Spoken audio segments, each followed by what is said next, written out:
Welcome from Singapore, and I am absolutely excited to be here at the venue to watch the two final classical games of the World Chess Championship match 2024. What a match it has been so far, guys. 6-6. I hope you have enjoyed my coverage from home so far. Now, I'm here in Singapore, and what a weather, 30 degrees.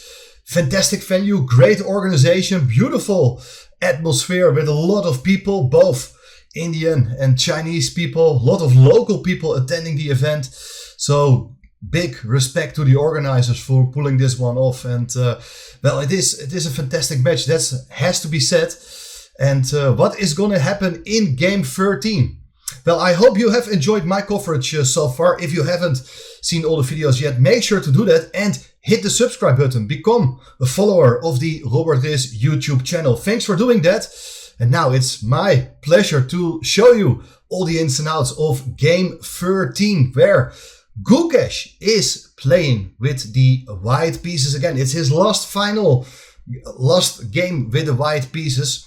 And well, what is going to happen? This is a game he needs to put pressure on his opponent. Let's dive straight into the action. As we have one e4, and as we expected, Ding goes for the move e6. It's the French defense for the third time in this match. d4, d5, knight c3, knight f6, e5, knight fd7. So far we have been following the game 1, in fact, in which the move f4 was played, and after c5 they followed the move knight ce2. But instead, Gukesh has a slightly different idea, and a very interesting one. He decides to start with his move knight ce2, so that after c5 he can protect his pawn with the move c3, knight c6, and this is also a very well-known position, and white usually continues here either with the move f4 or knight f3. I mean, both moves have been played a lot, have been analyzed heavily, but again, it is Gukesh who is coming up with an almost new idea. His move a3 has been seen before, but not too often at a high level. It's a very interesting, sort of useful waiting move. I mean, the other two moves, f4, knight f3, they definitely look more natural to complete your kingside development as quickly as possible. And Ding started here to think for the first time in the game. Play the move bishop e7. Looks like a very natural move. He's preparing to castle at the right moment. And now the move bishop to e3. Also quite a good move, strengthening its influence in the center. And black at some point has to decide what is he going to do. His position is a bit cramped. You can see this bishop on c8 cannot move. It's typical for the French. All the pieces are still on the board. A lot of ideas here. Ding could have gone for moves like b5 to grab space on the queen side. Also the move a5 is interesting. He played in such a way in game 1. For this occasion, he goes for the move knight b6, which is, in my opinion, also quite interesting, as the knight is heading for the c4 square to hit the bishop on e3, to hit the pawn on b2. But now, here we see Gukesh, his main point being revealed, as he goes for the move knight f4. And that's the big difference. If you had played a pawn to f4 earlier, that move knight f4 would not have been possible. This is a new position, guys, at top level. Very interesting how this goes. So the big point is that the bishop on f1 is now guarding the c4 square. But nevertheless, black takes on d4 once. White recaptures, and the knight comes in to c4. So following the plan of attacking the bishop and the pawn, and white just takes on c4. Bishop takes, d takes. Interesting moment. We have a completely unbalanced position here. Why? Black has a bishop pair, but bishop on c8 is not a good piece yet. But with a bit of imagination, very soon that bishop can become one of black's better pieces. What does white have in return? A very nice active knight and control over the d5 square, because at some point white may consider opting for that pawn break in the middle of the board. How should white continue? Well, to me, it seemed very natural to play a move like queen g4. It was one of the ideas also to postpone the development of your king's knight to f3. But Gukesh goes for knight ge2. Also sensible move, preparing of course to castle and overprotecting the pawn on d4. Now black played here the move b5, very understandable move, but there are also ideas here like to castle very quickly and opt for the pawn break f7, f6. You would like to get rid of that annoying pawn on e5, and even though b5 is a very natural move, probably there was no need to play that move yet, and rather complete your kingside development first. Well, anyway, b5, castling kingside by both sides, and here the knight comes to c3. So you see a drawback of placing the pawn on b5. The pawn is under an attack. Rook b8, protecting the pawn. But Gukesh continues now with a nice idea, knight h5. And as you can see, white is about to play queen g4 and threaten checkmate in one. Of course, there are always ideas to play a move like g6, but that will weaken the dark squares close to the black king. So that doesn't feel like an attractive option. And here Ding feels like, okay, he needs to take some radical measures. Played here the move f5. And that is an interesting move. It does prevent the queen from coming to g4, but it gives white the option either to activate his queen and centralize the rook to the center, for instance, but there's also pawn takes f6. So now the position will be opened. Bishop takes f6. And here Gukesh goes for the move queen f3. I think this is an interesting move. You're attacking the knight on c6. And what are you going to do with the knight? Well, now interesting moment in the game, because I was watching it live and I was expecting here black just to take the pawn on d4. And then I started to look afterwards why this was not played in the game. I guess the reason is there is knight takes f6 check. Rook takes f6, as you take back with rook to hit the queen, and the queen on d8 keeps the knight on d4 covered. But there is a very long, tricky line. If you go queen d1, you're attacking the knight on d4, and if you play the move e5, there is bishop g5. White is about to win the exchange, and it looks like both players evaluated this to be as better for white, but the engine seems to disagree. Like, you can just continue here with a move like bishop f5. At some point white is going to take, you take back with the queen, and black has decent compensation because there are no open files in the center, not on the board at all. And the knight on d4 is just a monster piece, looks really, really strong, difficult to challenge it. So that is something the machine really liked, knight takes d4. But I think Ding's move queen e8 is also understandable, as it defends the knight on c6. It keeps an eye on the knight on h5. White decided to take now on f6. Knight takes, rook takes, attacking the queen. Queen goes back to e2. And black starts to untangle here with queen g6. And you can see that with the bishop coming to b7, now it is actually black who's looking for a mating threat on g2. Therefore, there followed here the move f3. Very nice multi-purpose move, because now the bishop no longer has to do anything on that diagonal. All the mating threats are covered. If bishop ever goes to b7, you have to think about knight takes b5 potential problems for black. And at the same time, also a move like knight e4 is now going to be prepared. When the knight will be centralized, it will hit the queen. That looks very, very nice. So after the move f3, Ding anticipated that knight e4 threat, dropped back with the rook to f8. And I think the plan is that if you play a move like knight e4 now, there is the plan to play e5, to strike in the center. And here you can see the bishop from c8 is coming alive. Now let's go back, as instead of knight e4, rook a1 was played. That's an excellent move, so that in case of e5, white can respond with d5, attacking the knight. And with the rook on d1, you're covering the d4 square. So in that case, the knight cannot really jump to d4, as it's covered by both the bishop and the rook on d1. So nice move. Black played here knight e7, trying to establish a nice grip on the light squares. However, it's white's turn, and Gukesh goes for this move. Bishop f4, beautiful idea to hit the rook. And the bishop cannot be taken. It runs into the move queen to e5 with a double attack on the both unprotected rooks. Therefore, after bishop f4, the rook went to b6. And now bishop c7, the rook is hit once again. Rook goes back to b7. And now it is bishop to d6. You can see that white is making significant progress and is dominating in the center. Rook goes to e8 to protect the knight, to get out of the pin.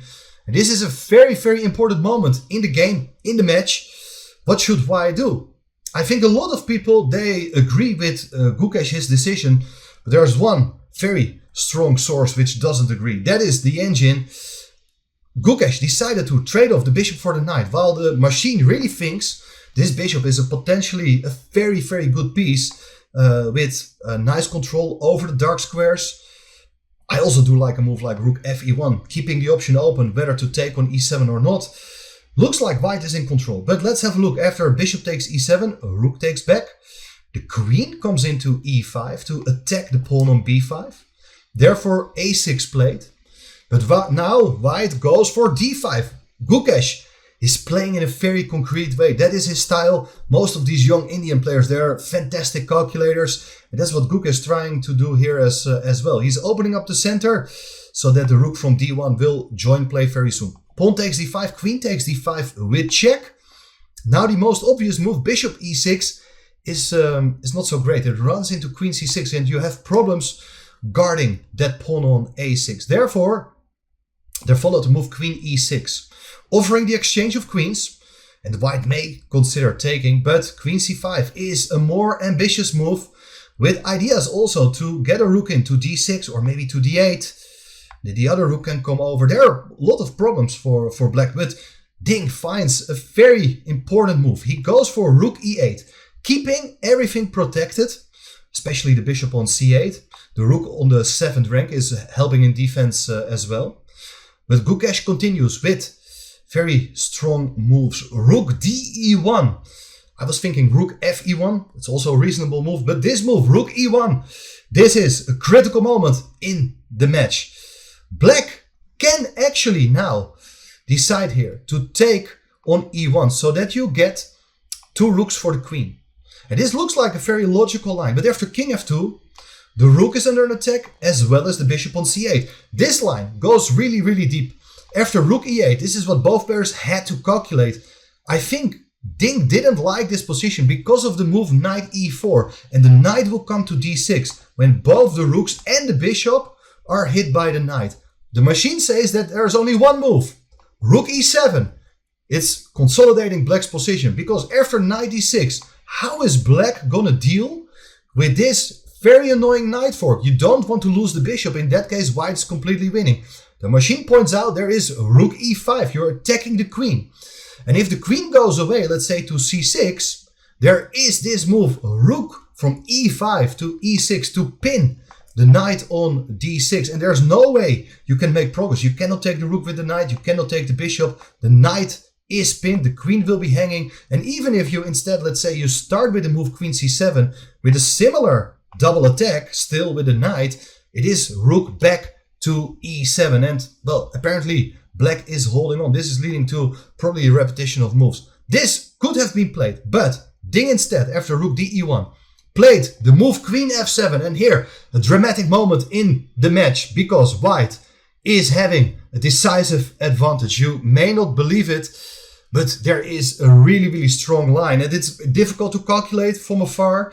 But white played here the move knight to e4. And that is actually not good. That is a serious mistake, throwing away the advantage. It would have definitely made sense here to swap here first one pair of rooks and then get that knight to e4 with the same idea of forking the queen, bishop and rook. For instance, if you do play rook d7, knight d6, you see that the queen and bishop are in trouble, but there are a lot of tactical ideas here. Apparently, if you play a move like queen d8, for instance, there's queen d5, king f8, queen f5 check, king g8, you bring in the queen, king f8, and now it is rook d1.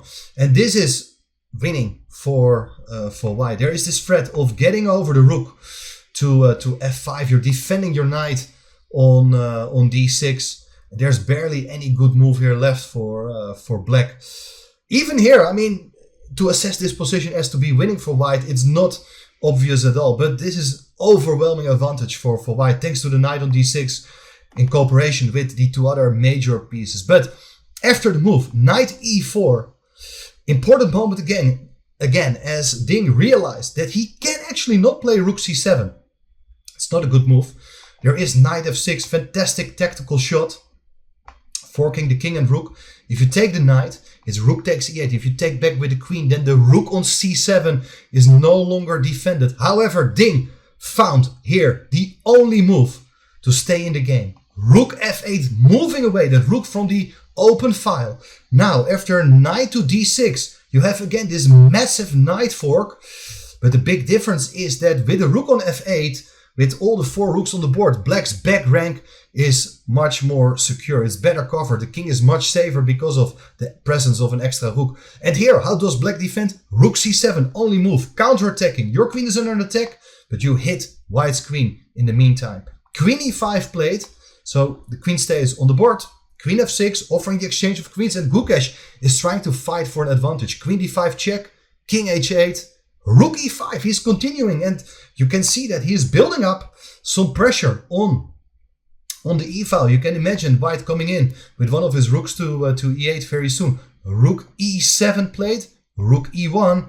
Rooks are coming off the board, and well, you have to be careful here. At this point, there's no time to try to undermine that knight on d6. If you go rook d8, there's always knight f7, and White is going to win the game. So you have to be very patient, but Ding played it very well in this time trouble situation. He played h6, so the king has always an escape square. Queen c5, attacking the bishop on c8 one more time, but the bishop goes here to d7, and the knight comes into e4, attacking the queen, and also opening up the path for the queen to hit the rook on f8. So that means that the black queen got to keep the rook defended.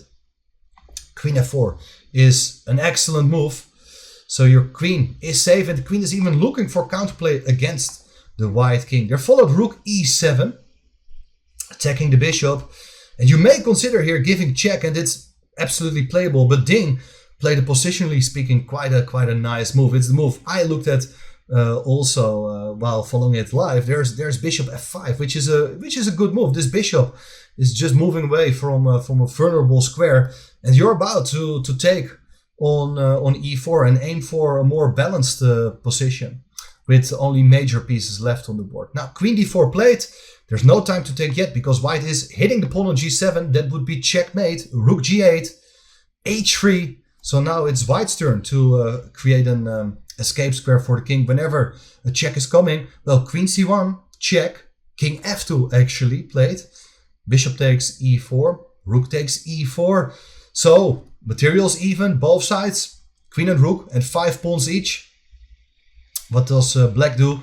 Try to initiate more exchanges. c3 is an excellent idea as more pawns are coming off the board. If you take with the queen, then in the rook endgame, the position is quite easily holdable for black because of the weak pawns on the queen side. In the game, Gukesh tried to take with the pawn. Now the pawn on c3 is weak. Well, black can actually take on a3 as well. King g3, queen b3. And well, it's not so easy to do something, but maybe in the meantime you have ideas to push your a pawn. Rook e7, the rook is back on the 7th rank, tying down the rook on g8, defending the mating threat. There's a5, rook b7, the rook goes behind, trying to solve the situation on the queen side. But here, Ding is happy to offer the exchange of queens once again. Queen e5 was played, queen c6. Attacking the rook, maybe queen g6 is an idea as well. Queen takes on b5, the pawn, queen takes c3. One more pair of pawns coming off the board. Rook a7, white is actually about to win the pawn on a5 because you can give a check and the king goes back to h2. Queen b4, there's not much else useful you can do. But here, white can take the pawn, but it does allow the exchange of queens. And then we have this theoretical rook endgame of 3 versus 2 on one side. And of course, you play on, you hope that your opponent is going to make a mistake. But that is something I cannot recall having seen in recent times. A top grandmaster, a world champion, ruining this endgame with a pawn down. This is a very easy technical draw. And one of black's main ideas is trying to attack one of the pawn weaknesses. preventing white from making any progress. I mean, white activated his rook, his king, pushed some pawns on the king side, but very soon, when the pawns have left the second rank, the rook is coming to the third rank, keeping an eye on the pawns over there. King g4, rook a3. The rook is staying there on the third rank, looking very nice. h4, rook c3, rook check. King can easily go back. f5. Now you're advancing, but there is also the move h5. If you take the pawn, there is rook takes, g3, king f4, rook c4. Well, if you do play king g5, there is a rook to g4, so the king goes back to f3. And then we have a repetition of moves. And that means that also game 13 ends in the draw. It is still tied, the match. 6.5, 6.5, with one more classical game to go. And this is really, really good news for Ding Wu. At some point in this game, he was lost, but, well, Gukesh missed his golden opportunity to exchange one pair of rooks before coming in with the knight to the center. It was a big moment, it was not obvious, but in a way it was also quite logical. Anyway, very exciting game. What is going to happen tomorrow? Well, the game ended here at 10:30 p.m. So players are tired. The games are starting here at 5 p.m. Local time. And definitely they need to get a good rest, but they have to wake up at some point and get prepared. Do they have some new ideas in store for us? That is the big question. And what is going to be Ding Liren's strategy? He's playing with the white pieces, and now you can try to think like, okay, you have to try to play for a win. That's of course a logical scenario. A tiebreak. Who is better in the tiebreaks in the rapid format? That's also a big question. And we have seen other World Chess Championship matches in which game 14, or the last game of the match at least, ended in a very quick draw. And I remember the famous Carlsen-Karjakin match in New York, in which everybody, the whole world was watching.